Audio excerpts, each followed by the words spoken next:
2:13 every morning, my father cuts our faces out of the family photographs.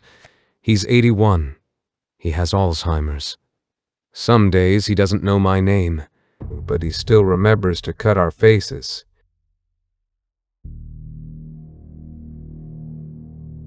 It started with the hallway portrait, then my wedding photo, then my daughter's school picture, empty frames all over the house. When I told my mother, she didn't even look up from the tea.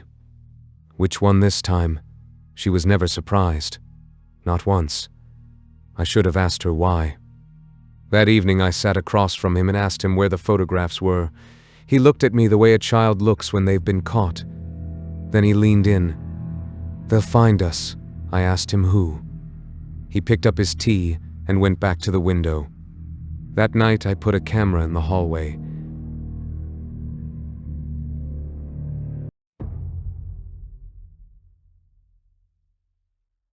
I watched the footage the next morning. The timestamp reads 2:13 and 11 seconds. He takes the portrait off the wall, carries it to his room, sits on the edge of the bed. Then he takes out a small pair of scissors. He cuts out my mother's face. Mine, my daughter's, slowly, carefully, like it matters that he doesn't tear them. No faces. He can't choose you without faces. He puts them in a tin, pushes it under the bed, and sleeps like a man who has finished his work. We opened the tin while he was napping.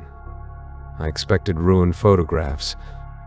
It was full of newspaper, clippings, dozens of them, yellow and soft from handling, all about the same man, a man who killed entire families 30 years ago and was never caught. My father had been collecting that man since before I was born. The envelope held photographs. Not ours. Strangers, families on porches, at birthdays, behind glass, everyone taken from outside the house, and on the back of each, in my father's handwriting, 3 or 4 words. 2 children. Back door unlocked, portrait in the front window. That last one is on 9 of them, 9. That's how he chose. He'd walk past a house at night, and if he could see their faces through the glass on the family portrait, he already knew who was inside. The last clipping was a surveillance photo, grainy.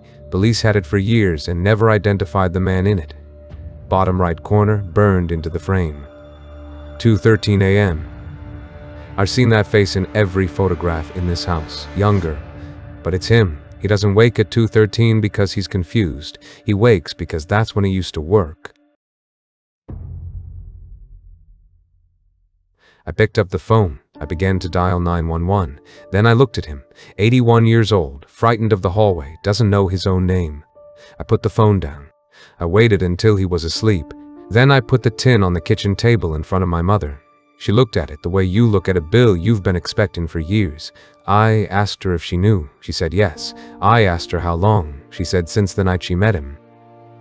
35 years ago, she lived alone. Her parents and her sister had died 14 months earlier, a car on a wet road.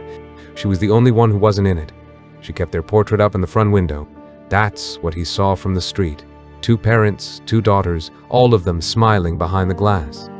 He came in through the back door at 2:13 in the morning, and he found a woman sitting alone in a house full of people who were already dead. She said he stood there a long time. Then he asked her who they were, and when she told him, something in him came apart. He sat down on her floor and he confessed. All of it. Names, streets, dates.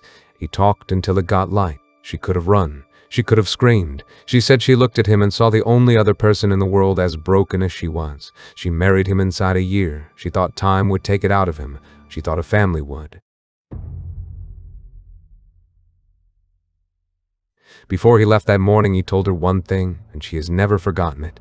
If your window had been empty, I would have kept walking.